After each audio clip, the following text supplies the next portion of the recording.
For nearly a decade, nobody at Langley Air Base paid much mind to the quiet woman in grease-stained coveralls. Sarah Bennett blended into the shadows of the hangar, her presence as unremarkable as the hum of jet engines at dawn. She moved through the chaos of early shifts like a specter, boots scuffed but gleaming, her steps steady as a metronome. Her hands, calloused and precise, danced over turbine bolts and wiring harnesses with a skill that left younger techs whispering. They nicknamed her Ghost Wrench, behind her back half in awe, half in jest because she could spot a flaw in a rotor blade before the scanners blinked. No one asked how she got so good.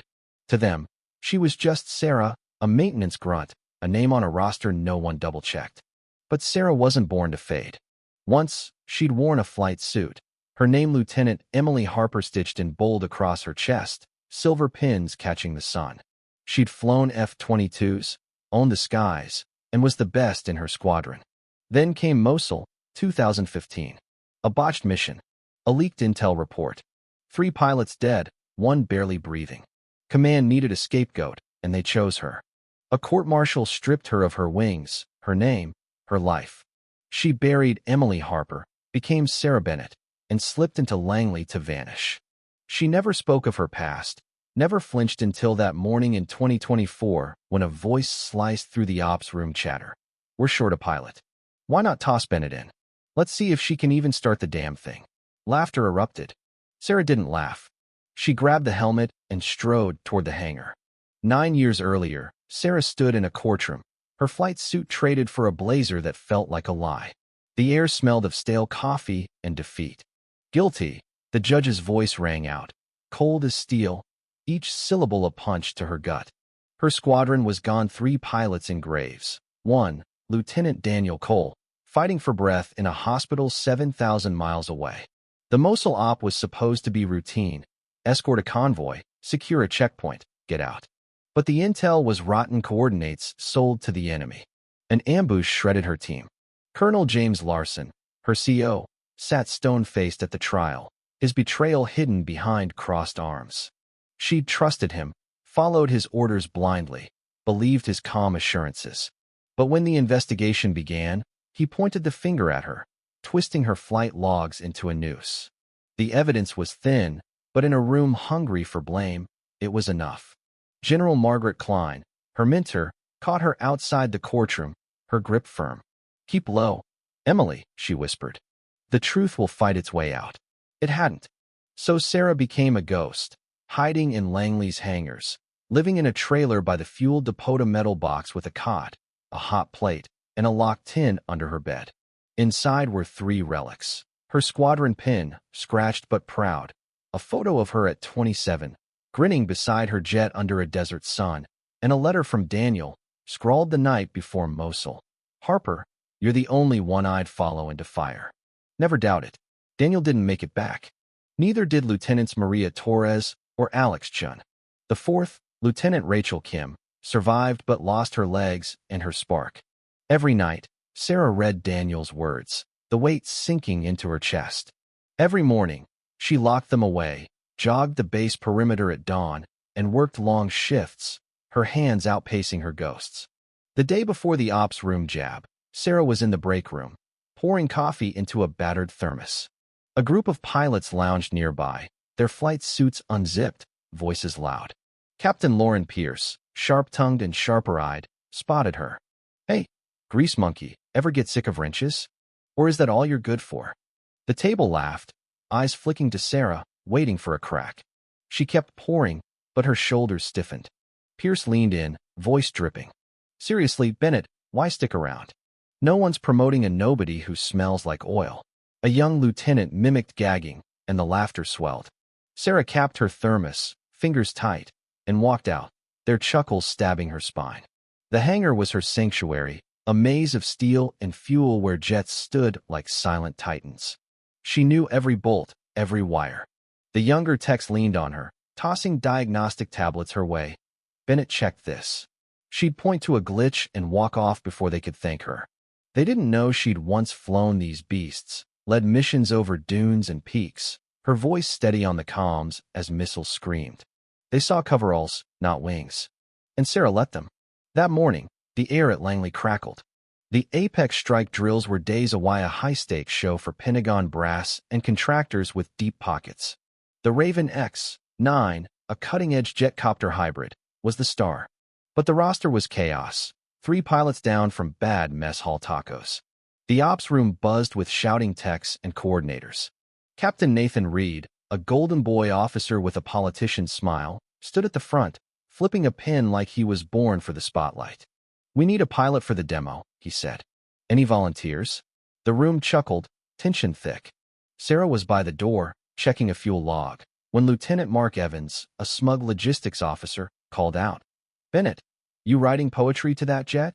But it's the only thing that loves you." Snickers spread. He stepped closer, voice venomous. "Come on, those coveralls are your best look. You ever even seen a cockpit?" A few laughed, others shifted uneasily.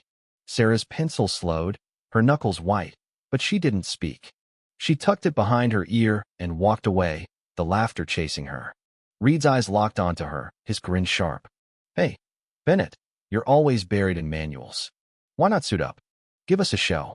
The room exploded, techs snorting, pilots smirking, some clapping like it was a prank. Sarah's jaw tightened, her fingers freezing on her clipboard. Every laugh felt like a blade. Sergeant Carlo Ortiz, a no-nonsense ops coordinator with a buzz cut, leaned close. "Don't let them bait you," she muttered, eyes fierce. Carlo was one of the few who saw Sarah's precision, her quiet strength. But Sarah shook her head. "If I back out, they'll never stop." She knew the game. Refuse, and she'd be a coward forever. Fly, and they'd bet on her crash. Either way, they'd win. Reed kept pushing. "Come on, Ghost Wrench, show us what those fingers can do." Major Thomas Grant, a grizzled officer who thought women belonged behind desks, chimed in. "What's she gonna do, fly by checklist?" His laugh was mean, pulling others in.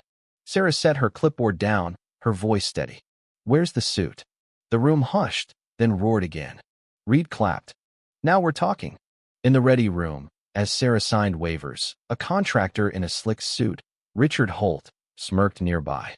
"This is what happens when you let janitors play pilot," he said loudly. "Those hands belong on a mop, not a stick." A pilot chuckled, but Holt wasn't done. "Sweetheart, spare us the crash and stick to your toolbox." Sarah's pen pressed hard, ink bleeding, but her face stayed blank. She met his eyes, making him look away, and slid the form across. The flight suit was baggy, the helmet scratched, comms crackling. She stood by the Raven X-9, its sleek frame glinting.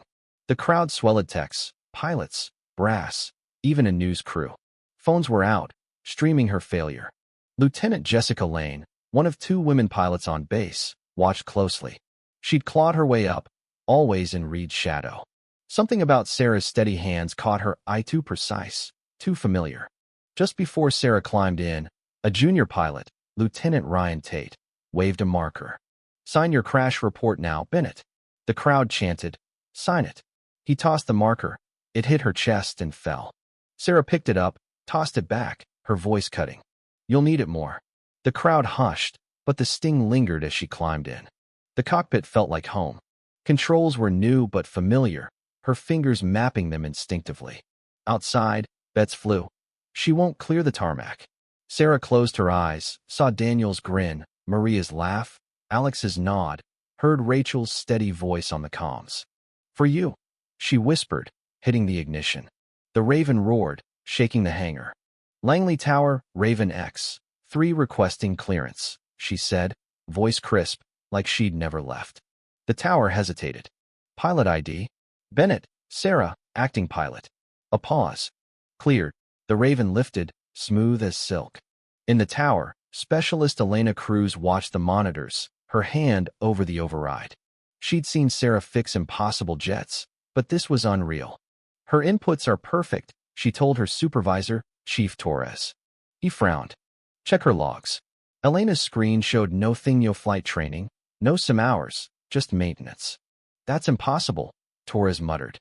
"Nobody flies like that blind." The demo was brutal. Evade missile locks, hit 3 moving targets, extract a down pilot in a canyon run with no room for error.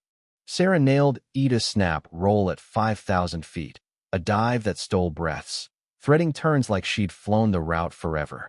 She finished in 18 minutes, beating Reed's record by 5. The crowd went silent, phones still up, laughter dead. In the VIP stands, retired Colonel David Walsh squinted. He'd been at Mosul, heard whispers of a pilot scapegoated. "That's no tech," he said. "That's Harper. I'd know that turn anywhere." The general beside him typed furiously, his face hardening. Sarah landed the Raven like a whisper, stepping out, helmet under her arm, face calm. The crowd froze. Reed's grin vanished. Grant's fists clenched. Jessica Lane smiled faintly, like she'd cracked a code. Sirens blared. Black SUVs screeched in. General Margaret Klein stepped out, her voice like a blade. "Captain Emily Harper, front and center." The name hit like a shockwave. Reed stammered, "Captain?" Grant paled. The crowd buzzed, phones lowering, the news crew zooming in. Journalist Anna Price, who'd chased the Mosul cover-up for years, scribbled furiously. She knew Harper's name from declassified files. "She's the one they buried," she whispered, texting her editor. "Found Harper." Stories breaking. Klein's voice cut through. This woman was the best pilot in her squadron. She led missions you couldn't fathom.